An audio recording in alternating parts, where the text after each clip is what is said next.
though. Let's get on to some NBA Finals action, and then after that, we can talk about some other news around the league. But what do you make of the finals so far? We've got a great series so far. Warriors are up 3-2, heading to Boston tonight for Game 6. Yep, I wanted the Warriors to win from the get-go. I did too. I said Warriors in 6 from the beginning. Me too. Which is just a coincidence because the Warriors could have easily, after blowing Game 1, could have easily wrapped this series up in 5 games. They're clearly the better team in this series, but you can't sleep on Boston at home tonight. They're in front of their home crowd. They're a very good home team. What do you think will happen in Game 6 tonight? It's a good question. I mean, I feel like the series in general has gone really back and forth.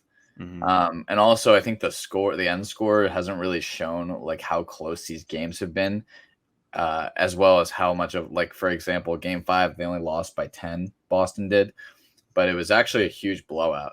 Come the fourth quarter, they were losing by like over 20, and then the bench players came in, and then score gets reduced to 10, whatever. Yeah.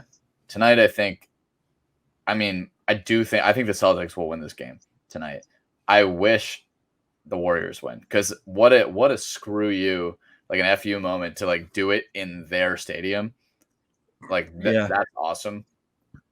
But like you said, I mean, I think the Celtics are just overmatched right now. But they've put up a hell of a fight so far. Jason Tatum just hasn't been on this series. Yeah. Jaylen Brown has, like, I don't know if you've noticed this too, but I've just seen Jaylen Brown has done insanely well in like the first quarter in multiple games. Yeah. Like he had 17 in the first quarter, I think in Game 3. And then he just disappears. And they need JJ Redick actually said it on First Take, but both of those stars have to have huge games just for them to be in the mix, because they don't have anything outside of those guys. They don't. You really think about it, like, sure, they get like some help from Peyton Pritchard, and they get some help from Marcus Smart, who hits the occasional 3. Al Horford occasionally scores. Robert Williams has been actually unbelievable for not being healthy. They have a lot of banged guys. Yeah. They have a lot of guys who are banged up. Yeah. But I agree with you. Everybody wants to see a Game 7. Everybody wants to see their team win on their home floor. But I don't know. I just want to see the Warriors win tonight, get it over with, wrap it up. Especially last game, the dominating performance they had where they were up by 16. They blew the lead again, but then they took it back over and, ran away with it at the end of the game. And that's the thing with the Warriors tonight. The key for them tonight is they know the Celtics in front of their home crowd. They don't want to disappoint, so they're going to come out firing them from all cylinders. But it just impresses me how well the Warriors played last in Game 5, and Steph, their best player, who's going to be the Finals MVP if the Warriors hold on, scored maybe it was 12 points. Did not hit a single 3-pointer in the game. Yeah, he was 0 for 9 from 3. Yeah, he did not play well. And Andrew Wiggins, who they've been, looking for to step up all year, who was as a NBA starter in the All-Star game. Which still doesn't make sense. But he really stepped up for them big time. Draymond, he'll be Draymond, but he needs to keep his cool. And if Clay and Steph, he has more fouls than points right now. He does. It's so sad, but they just have more weapons. They have so many weapons, with Steph's a weapon in himself, and that's really all they need. But then, Clay, you can't leave him open, and he hasn't really played well this series, but he's someone who could easily score 30 points tonight. And then Jordan Poole is just, he's been kind of quiet, but he's been playing well for them. They left him out because he's such a defensive liability. So he's been playing less, but he really is a firecracker, like as a point guard. I guess he's like a shooting point guard. He's a score first point guard. But he's a firecracker. He will catch fire immediately. Yeah, I think it'll be very similar to Game 4, where it's going to be down to the wire. It's going to be a very close game. And if the Warriors can somehow find a way to pull away, or the Celtics will find a way to pull away. But you have to give the Warriors a lot of credit for blowing game one that they should have won, bouncing back to tie it up, going down 2-1 on the road. You have to win road games if you want to be a championship winning team. And that kind of says it all, the story of tonight. They're going to have to be a road winning team if they're going to wrap it up and get Steph another championship ring. So where do you think, I mean, this has been definitely a topic of discussion amongst like the major news outlets, but like say Curry wins his fourth championship, where does that put him all time? Yeah, it's a great question because there's someone who said that it puts him over LeBron, and I don't think that's true at all. LeBron's just. I remember I was talking to somebody about it. Or I might have saw it on First Take. Somebody was saying, "Does this put Curry over LeBron?" Because this will be his fifth ring, his fourth ring, fourth ring, I think, which is more than LeBron will have. But LeBron, you can't sleep on him. He's just one of the greatest dominant players of all time. People forget that he went to 8 straight NBA finals. And most of them, he did not have the help around him that Steph's had throughout his career. Especially when he was with the Cavs. But, he's the greatest shooter of all time. Could arguably be one of, if not the greatest season he's had in his career, meaning the accolades he was able to achieve from becoming the all-time 3-point shooter to finals MVP to winning a championship. He didn't get the MVP this year, but he was definitely, at least for the first half of the season, in the discussion for that. You'd have to really look at the numbers, but does it put, I guess it's more of a counter question, does it put him in the top 5 of greatest players of all time?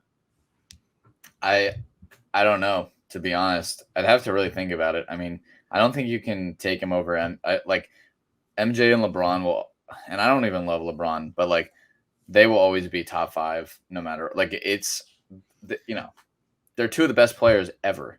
So I think you have to put them both in it. It's such a tough argument to be made because I personally putting him over Kobe, but there's a lot of people who would disagree with me on that. You're putting him over Kobe? I could see that. Yeah. I mean, the thing is, like, I feel like there's an argument to be made.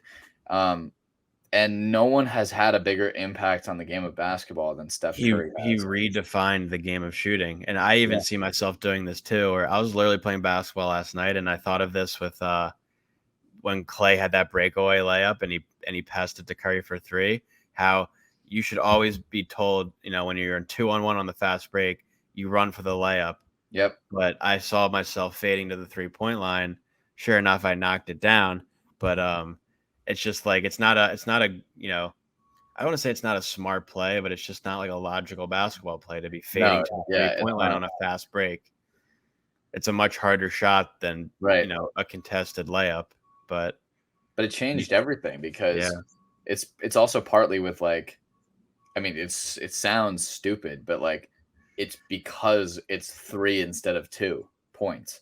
And Curry changed it also because, he walks past the half court line and you have to guard him. Mm-hmm. He can hit from anywhere. You see it in his warm-up videos. It's insane. Like he hits it over and over and over again, backs up to the logo, and then comes all the way back, not missing a shot. Like, I mean, sure, they're all like professional athletes, but I mean, I don't know anyone who could do it like that. Yeah. So it'll be an exciting game 6 tonight. It'd be awesome to get a game 7, but I hope that the Warriors embarrass the Celtics on their home court. You think the same, that Boston or no, you think Boston will lose tonight? Yeah, I think the Warriors are going to win tonight. As much as I'd like to see a game 7 in the NBA Finals, I think that's where I'm saying that from. Yeah, I think the Splash Brothers are going to really play well tonight. It's going to be a back and forth game, but we'll see. But another NBA news. One of an interesting topic of discussion, Jay, is the Brooklyn Nets and the dynasty that they supposedly had, and how injuries kind of plagued them 2 years ago, and they lost to the Bucks. Sure.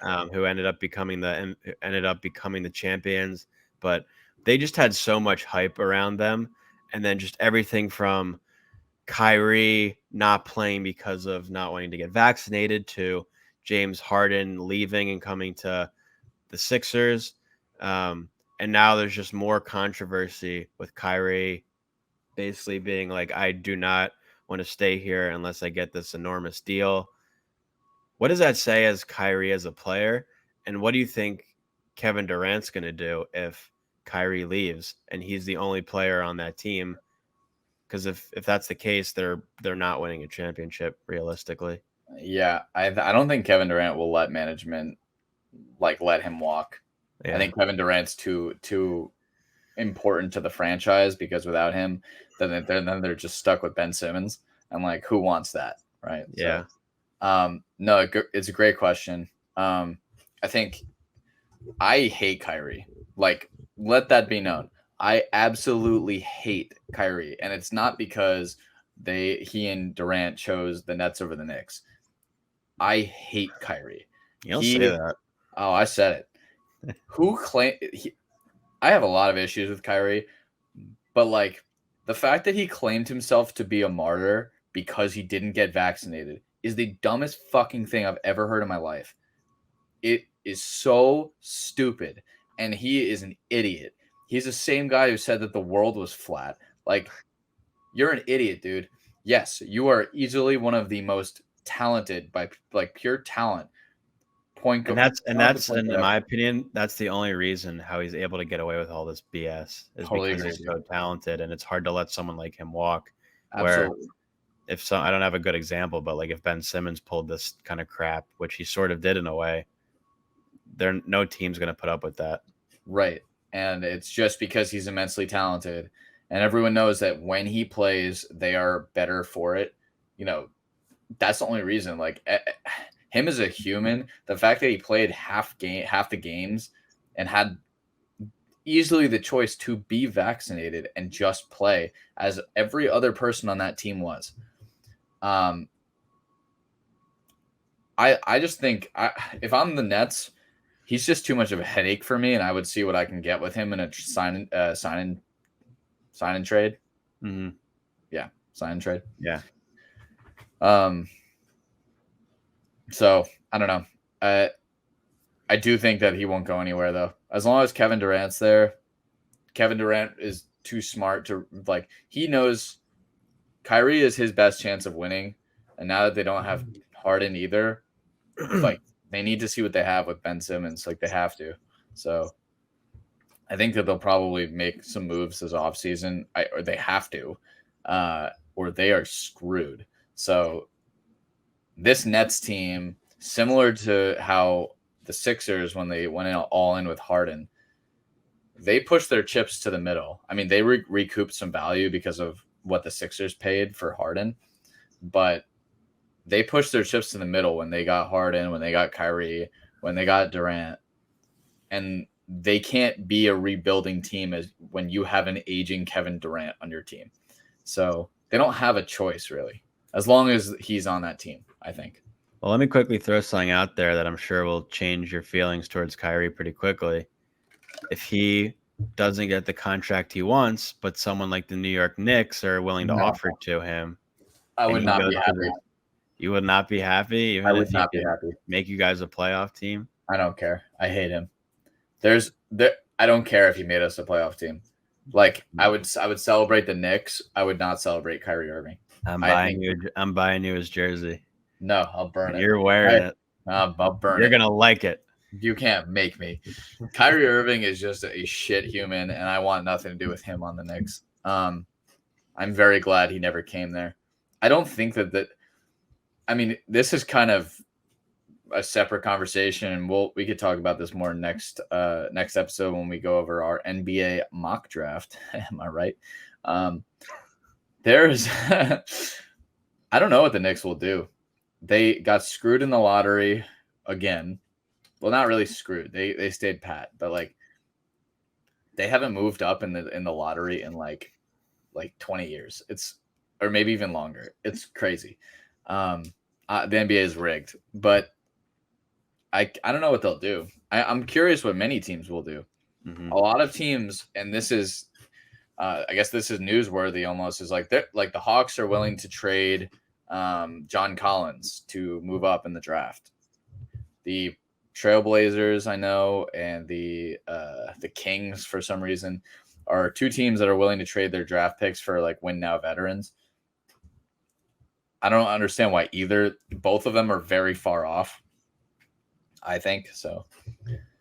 But it'll be really interesting moving toward the NBA draft. We'll see more trades, I think, come draft night, similar to the two that we've seen with the Rockets and the Mavericks.